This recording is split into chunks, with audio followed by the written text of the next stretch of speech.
Hello, loyal friends and followers. I do apologize for being about 10 days late with this video recording.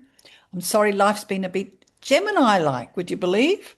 Things going all over the place, things happening I wasn't expecting, surprises from left, right, and centre. Has your life been like that too?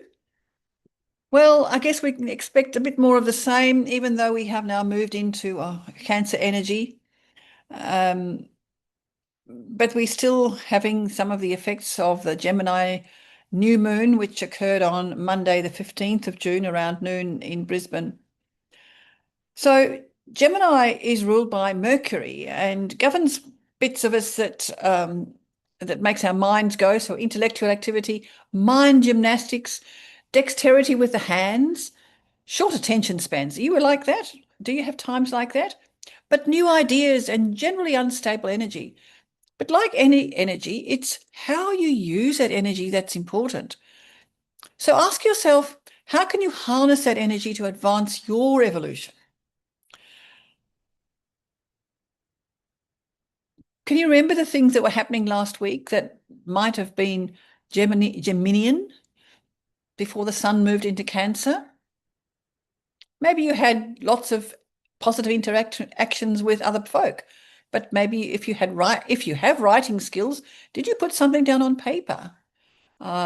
Did you do a recordings like I'm doing? Were you aware at all of what was going on with your siblings, your neighbors, your work colleagues? And with Uranus in Gemini, everything moves quickly and unexpectedly. Rest and you'll be left behind. I'm so tired. Put your running shoes on and keep up. Remember, your mind is very powerful, and where your mind goes, your energy goes. I'm going to speak briefly about what it means to have Uranus in Gemini and its relationship with Neptune and Pluto. So this discussion is actually quite astrologically focused for this particular month. We have a mini trine between Uranus in Gemini, Pluto in Aquarius, and Neptune in Aries. Now, a trine is a very harmonious aspect, and an interpretation that I had not considered previously is that maybe Neptune, in the middle of these two power planets, Uranus and Pluto, maybe he could well be using his energy to dissolve the patriarchy. Would that be good? What do you reckon? Many of our global leaders are being challenged, including our own Prime Minister. And it's likely we will see changes in leadership in many places, not in the not too distant future.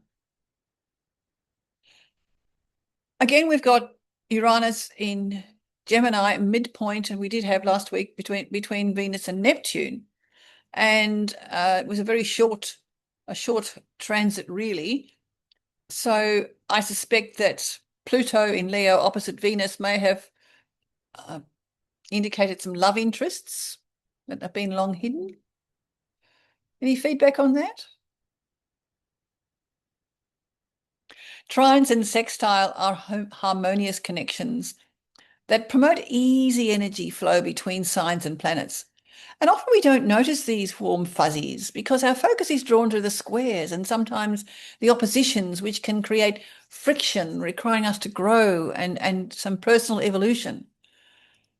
Remember that the harmony is there to support us through the growth and provide energy for evolving with the squares and the oppositions. Now, Uranus is playing a big part here. He is in the middle of the nodes. What the hell are the nodes, Evelyn? Now, the nodes are points in the moon's orbit around the Earth that intersect with the Earth's path around the sun. It's a technical term. Let's not worry too much about the technical aspect of it. But what we're looking at is the meaning of the North Node and the South Node, and having Uranus in between them both. And furthermore, Uranus is conjunct a little dwarf planet called Sedna, suggesting some interesting reflections of our current global situation. So when we discuss the moon's nodes, remember the moon itself is the container, the vessel of our soul memory of both this lifetime and previous experiences. And it's both the unconscious and our subconscious. And then the south node relates to past lessons and experiences, whereas the north node in Pisces allows us to access those memories from behind, before, and move towards the future, having awareness of those lessons in our consciousness. So we have this planetary energy around, or we did have this around until about June the 5th. I think I'm wrong there. No, we have this planetary energy. It would be just about finishing now because the nodes are now moving into Aquarius and Leo. And that's another interpretation again. Maybe you look at the next month's episode. I'll see if I can get that out a bit quicker next time. So, in summary, the South Node relates to past lessons and experiences, and the North Node is pointing us towards those experiences it needs us to have for us to evolve as humanity. And Penny Shelton puts it very well. She says, the nodes point towards our evolutionary path. The South Node in Virgo represents familiar habits, old problem-solving strategies, over-analysis, perfectionism, and reliance on what has worked before. The North Node in Pisces invites something very different, a greater trust, intuition, compassion, and a willingness to move toward a future that cannot be completely planned or controlled. And Uranus enters this picture as the catalyst for change. So in the notes, I put the Facebook reference to this post by Penny. And because Uranus is in Gemini, many of these shifts are likely to arrive through communication, learning, technology, transportation, social networks, media, or simply the exchange of information itself. A single message, an article you read somewhere, a phone call, an introduction, or sudden realization could become the catalyst for a much larger change in your awareness. So just simply be aware of new messages, ideas that may surprise you unexpectedly, and give them time to turn them over in your mind. Think about them in a way that, is this something that can affect my future direction? In a positive way, of course. Now, I mentioned Uranus is conjunct Sedna. Who the hell is Sedna, you say? What is Sedna? Uranus has an 84-year cycle. Sedna is a dwarf planet, and it has an orbit of 11,000 years. She's very slow moving, but she's still very powerful. Sedna was discovered in 2003, one of several dwarf planets, indicating that our consciousness is now expanding beyond known boundaries, and we are now able to access wisdom, access information that is in this Kuiper belt, that is beyond the normal orbit of the other planets around our Earth. But I'm just going to stick to Sedna for the moment because there's many others as well, and we could explore them at perhaps another time. And the myth about Sedna has several versions. I'll give you this one, however. Sedna was an Inuit princess in a very unhappy union. And at her request, her father came to rescue her, and they set out in a canoe. A big storm came up, and Sedna fell into the water, or maybe she was pushed into the water. She reached up and clutched onto the side of the canoe. But in order to save himself, the father simply cut off her fingers. She fell out into the Arctic Ocean, and her fingers became sea lions, dolphins, whales, and other beautiful sea creatures. Transformation. The story indicates that it can take a long time, Sedna's long orbit, for the soul to heal. Sea creatures are evolving from the depths, just like our ancestral experiences are showing up from deep within our soul consciousness. Many stories that have been hidden are now appearing, explaining parts of our history as not yet known, or as yet not known. And you know, our history is only recorded by those who are the victors. Our history is recorded by those who want us to remember that they were in charge. It doesn't necessarily, history is not necessarily the truth of what really happened. Sorry to say, but this is what happens. So with this conjunction of Uranus in Gemini and Sedna in Gemini, revelations will be sudden, maybe shocking, and may very well change the way we think about our past. We could perhaps also expect revelations relating to our oceans and what is beneath and within them. And this energy will be around us for several months, so just be alert to what comes. And Molly McCord, who's and a reference below, I'll put her reference below, she's got some interesting comments on this matter. Now, about Pluto in Aquarius. Now, you've known I've been rabbiting on about Pluto in Aquarius for many, many podcasts or many broadcasts. And this theme continues to appear. And I've came across this podcast, whose reference I'm putting below, thanks to one of my friends, Patricia, and it's relating to the changing Australian political landscape, where the government can be truly representative of the people. Now, I'm not wanting to enter into the political discussion, the argument, but we need to be aware of the politics around us, because if we don't take an interest in politics, politics will take an interest in us. And so in this particular podcast, a lady called Cheryl Lacey talks to Mike Holt about a proposal to change the way our political system works. Now, it's a big ask. And it is the first proposal that I have encountered which suggests even a viable option. Or maybe it's not viable. Listen and let me know what you think. You know, it's one thing to say that the political system needs changing.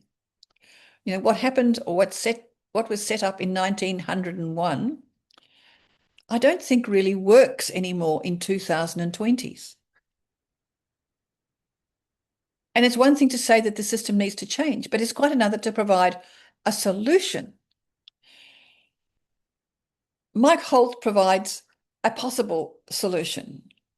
And you know, you have to remember that transport and communications have changed significantly since 1901. And so is the constitution under which we now live, supposedly, is it still relevant? Are you interested in political change in this country? Or are you happy just to mull along until something else happens and you've got no control? Just note there is a significant shift globally away from political systems in place in many countries. Pluto in Aquarius, out of bounds, Pluto trine Uranus, and both sextile Neptune suggest the dissolution of, or certainly significant change to, existing power structures, not only in Oz. I have to say, I saw this piece before Pauline's Fire the Liar campaign made news. Wow, wasn't that an eye-opener for many of us in Australia? So my suggestion to you, in Australia particularly, is to consider our current political situation and how we as a community may provoke constructive change. I'm not promoting any particular political group. Or as Australians, many of us have become quite apathetic about our politics. For most of us, there's enough food on the table, there's good shelter. I do know there are sections of our community who do not share these conditions. But while most people are comfortable, they're not motivated to promote change. Uranus can bring change. It's in Gemini. Pluto transforms. Use this energy. How can we use this energy constructively to make those adjustments for a better future for ourselves and our grandchildren?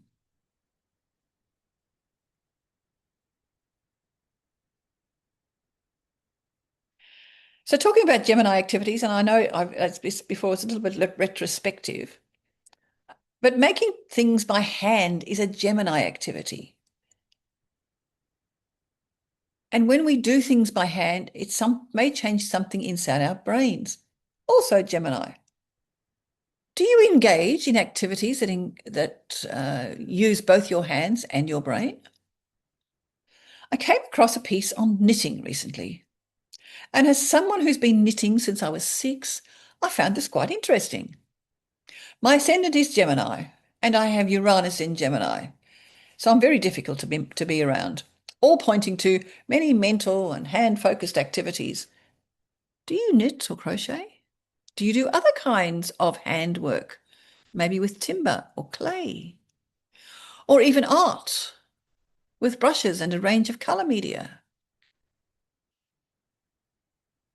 I find knitting very relaxing when I'm stressed. The rhythm of the activity calms the nervous system. And I enjoy knitting even when I'm not stressed. Once upon a time, I would knit large jumpers and sweaters on a regular basis. It's an activity that is no longer financially viable. Garments can be purchased at prices which would barely cover the price of the yarn these days. So these days I knit socks on 4 needles. Bendigo Woolen Mills has a lovely array of sock yarn, mostly with wool. It's a wool mixture because that's why the garment, the sock, lasts a bit longer. So check us out this lovely YouTube about knitting and see whether that relates to you or anybody you know who's a knitter. Then I had this next YouTube piece on knitting appear. I don't know whether the goblins have been at my computer. Have they been at your computer? And this lady explains that knitting or regular handcraft work can make significant positive impacts on the aging brain. Does that interest you? She refers to scientific studies to back her claims. Well, with that little bit of nonsense on knitting, I conclude for this time. Enjoy your energy in Cancer. I had a lovely solstice evening with some ladies here at my home on Saturday, the shortest day of the year here in Oz, and we lit a little candle and reflected on what we are happy to leave behind and blew our candles out. Before then, thinking about and articulating what sort of seed we would like to plant at this solstice time that we can grow and nurture and support towards a new goal in the next 12 months. So do think about creating new ideas for going forward, because when we do energetically, we create an energy, a pulling field that's going to take us forward towards our goals. Remember, energy follows thought. Bye for now.